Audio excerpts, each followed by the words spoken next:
తిరిగి బీసీఎన్ న్యూస్కి స్వాగతం. మహారాష్ట్ర ఎన్నికల ఫలితాల్లో ఎన్డీఏ కూటమి ఘన విజయం సాధించిందని బీజేపీ రాష్ట్ర అధ్యక్షురాలు ఎంపీ దగ్గుబాటి పురంధేశ్వరి హర్షం వ్యక్తం చేశారు. గన్నవరం ఎయిర్పోర్టులో మీడియాతో మాట్లాడుతూ ప్రధాని కృషికి ఈ ఫలితాలు నిదర్శనమని శుభాకాంక్షలు తెలిపారు. జార్ఖండ్లో స్వల్ప మెజారిటీతో బీజేపీ కూటమి ఓడిపోయిందని, మహారాష్ట్రలో ఘన విజయం సాధించామంటూ హర్షం వ్యక్తం చేశారు.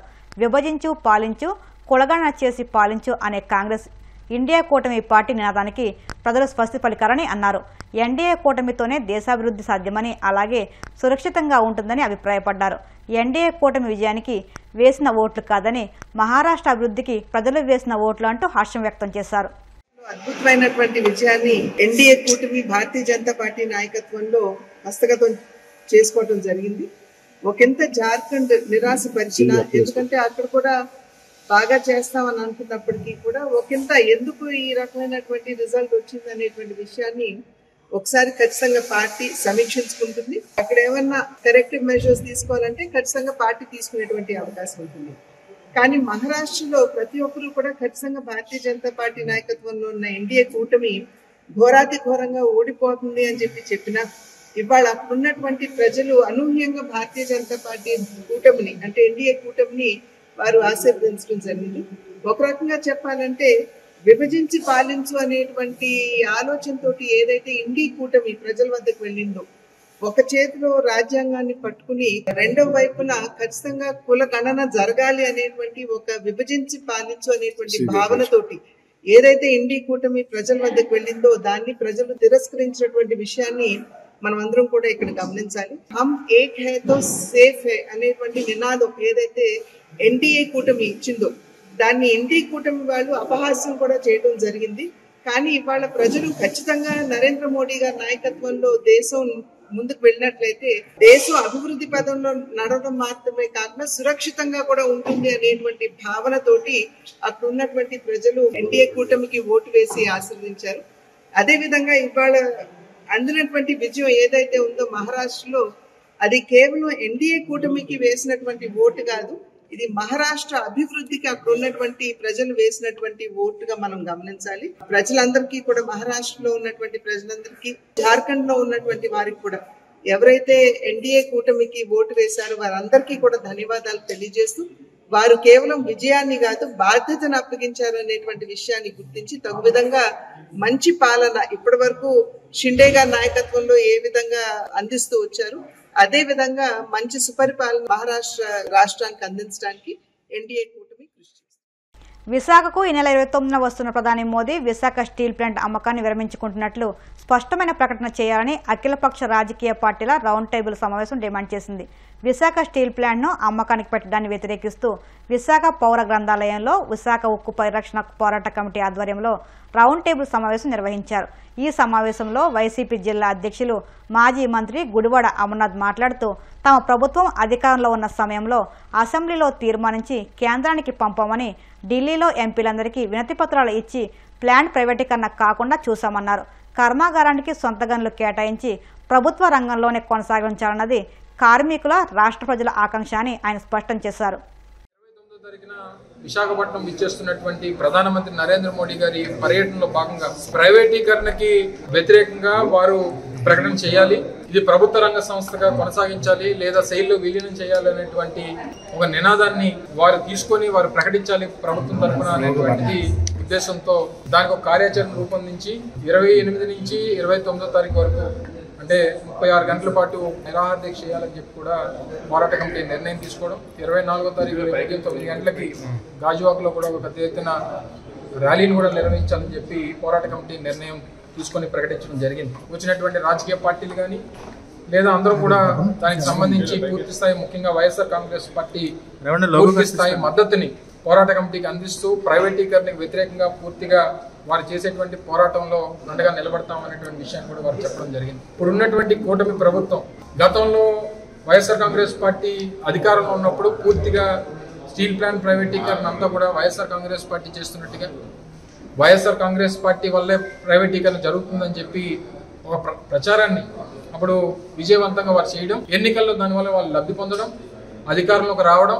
ఈ రోజు ఉన్నటువంటి పరిస్థితుల్లో కూటమి ప్రభుత్వం రాష్ట్రంలో కానీ కేంద్రంలో కానీ, రాష్ట్రంలో ఇచ్చినటువంటి సీట్లు కానీ లేదా కేంద్రంలో ప్రభుత్వం నడవడానికి కావాల్సినటువంటి సపోర్ట్ కానీ తెలుగుదేశం పార్టీ ఇస్తున్నటువంటి క్రమంలో ఈరోజు కేంద్రంలో ప్రభుత్వం నడుస్తోంది. పార్టీ తరఫున రౌండ్ టేబుల్ సమావేశంలో కోరింది కేంద్రంలో తెలుగుదేశం పార్టీ జనసేన ఇస్తున్నటువంటి మద్దతుని ఉపసంహరించుకుంటే తప్ప, లేదా ఉపసంహరించుకుంటాం అనేటువంటి ఒక మాట కేంద్ర ప్రభుత్వానికి హెచ్చరిస్తే తప్ప వాళ్ళు దిగిరారు, ఈ నిర్ణయాన్ని వెనక్కి తీసుకోరు అనేటువంటి విషయాన్ని నేను చెప్పడం జరిగింది. దానికి ఎందుకంటే ఇది రాజీనామాలు చేసో ఎమ్మెల్యేలను ఎంపీలను రాజీనామా చేసి మీరు రాజీనామా చేస్తే తప్ప ఇది ఆగదు అనేటువంటి మాట ఆ రాజీనామా చేయడం వల్ల కూడా ఉపయోగం లేదు. తెలంగాణ రాష్ట్రంలో గురుకుల పాఠశాల విద్యార్థుల ప్రాణాలు కాపాడేందుకు ముఖ్యమంత్రి రేవంత్ రెడ్డి కనీసం 10 నిమిషాలైన సమయం కేటాయించాలని బీఆర్ఎస్ ఎమ్మెల్సీ కల్వకుంట్ల కవిత కోరారు. నిమ్స్ ఆసుపత్రిలో చికిత్స పొందుతున్న వాంకిడి రెసిడెన్షియల్ స్కూల్ విద్యార్థినిని కవిత పరామర్శించారు. రాష్ట్రంలో 11 నెలల కాంగ్రెస్ పాలనలో 42 మంది విద్యార్థులు ప్రాణాలు కోల్పోవడం కలిచివేస్తుందన్నారు. పసిబిడ్డల ప్రాణాలు పోతుంటే ప్రభుత్వం పట్టనట్టు ఉండడం సరికాదన్నారు. జిల్లా కేంద్రం నారాయణపేట పాఠశాలలో అన్నంలో పురుగులు రావడంపై సీఎం సమీక్ష జరిపిన మరుసటి రోజు అదే ఘటన పునరావృతం కావడంపై ఆమె మండిపడ్డారు. కాంగ్రెస్ పాలనలో గురుకుల పాఠశాలలు అధ్వానంగా తయారయ్యాయని ఆగ్రహం వ్యక్తం చేశారు. చాలా బాధాకరమైనటువంటి సన్నివేశము. ఈరోజు వాంకిడి ఆశ్రమ పాఠశాలలో మరి విషతుల్యమైనటువంటి ఆహారం తినడం వల్ల ఒకేసారి ఆహారం తిన్నటువంటి 30 మంది బిడ్డలు కూడా మరి సిక్ అయినటువంటి సందర్భంలో వారిని మంచిర్యాల నుండి నిమ్స్కి షిఫ్ట్ చేసి దాదాపు 15-17 రోజులు అవుతున్నా కూడా ఇప్పుడు నేను చూసొచ్చినటువంటి పాప ఇంకా కూడా వెజిటేటివ్ స్టేట్లోనే ఉన్నది. దాదాపుగా వెంటిలేటర్ మీదనే చాలా రోజుల నుంచి ఉన్నటువంటి సందర్భం. మనము చాలా బాధతో కూడినటువంటి పరామర్శ ఇది. ప్రభుత్వాన్ని మేము డిమాండ్ చేస్తూ ఉన్నాం, విజ్ఞప్తి చేస్తూ ఉన్నాం. పసిబిడ్డల ప్రాణాలు పోతూ ఉంటే పట్టనట్టు ఉండడం సరికాదు. ఈ ప్రభుత్వం వచ్చి 11 నెలలైతే దాదాపుగా నెలకు 3 మంది యావరేజ్గా ఇప్పటికే 42 మంది బిడ్డలు ప్రభుత్వ పాఠశాలల్లో చదువుతున్నటువంటి వాళ్ళు కేవలం ప్రభుత్వం యొక్క నిర్లక్ష్యంతో ఫుడ్ పాయిజనింగ్ వల్ల చనిపోవడం జరిగింది. అంటే యావరేజ్గా 10 రోజులకు ఒక పసిబిడ్డ ప్రాణాన్ని ఈ ప్రభుత్వం పొట్టన పెట్టుకుంటా ఉన్నది. ఇది సరైనటువంటి వైఖరి కాదు. అన్ని సంక్షేమ శాఖలు కూడా గౌరవ ముఖ్యమంత్రి గారి దగ్గర ఉండడంతో మరి వారి సమయం వెచ్చించలేకపోతున్నట్టుగా కనపడతా ఉన్నది. ఒక్క 10 నిమిషాలు మీరు పాఠశాలల్ని పసిబిడ్డల గురించి ఆలోచించి రివ్యూ చేసినట్టయితే ఈ ప్రాణాలన్నీ కూడా కాపాడేటటువంటి పరిస్థితి ఉంటుంది. నిన్న పేపర్లో చూసాం, నారాయణపేటలో హాస్టల్లో అన్నంలో పురుగు వచ్చిందని చెప్పి పిల్లలందరూ ధర్నా చేస్తే స్వయంగా ముఖ్యమంత్రి గారు మరి రివ్యూ చేసిన తర్వాత తెల్లారి మర్నాడు కూడా మళ్ళీ అదే సీన్ రిపీట్ అయితే పిల్లలంతా ఇప్పుడు కూడా ధర్నా చేస్తున్నటువంటి పరిస్థితి మరి కనబడతా ఉంది. దయచేసి ఈ ప్రభుత్వాన్ని విజ్ఞప్తి చేస్తూ ఉన్నాం, మీ ప్రాధాన్యతను గుర్తించండి.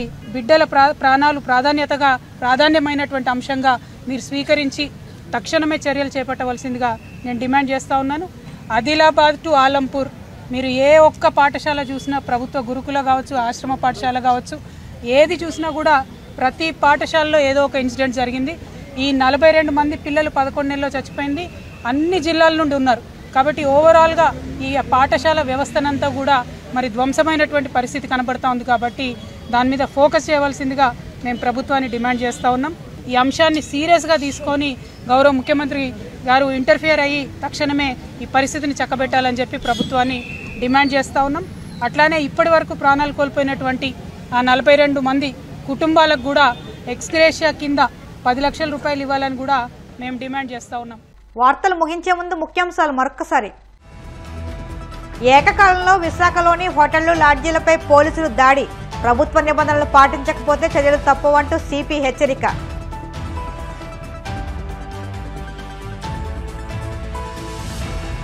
ఆకివీడిలో వైకానస జనజాగృతి సంఘం కార్తీక వన సమారాధన.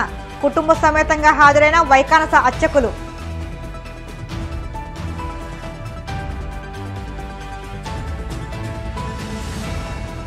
నర్సాపురం మండలం కాపుల కడపలో శ్రీవారి ఆలయంలో కార్తీక పూజలు. శ్రీ రామాంజనేయ ఆలింగన అవతారంలో భక్తులకు వెంకటేశ్వర స్వామి దర్శనం.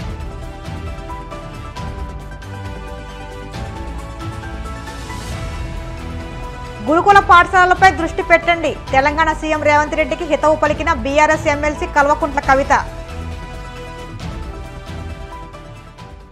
ఈ వార్తలు ఇంతటితో సమాప్తం. మరిన్ని వార్తల కోసం BCN digital YouTube channel, Facebook పేజీని ఫాలో అవ్వండి. అప్డేట్ వార్తల కోసం ప్లీజ్ సబ్స్క్రైబ్.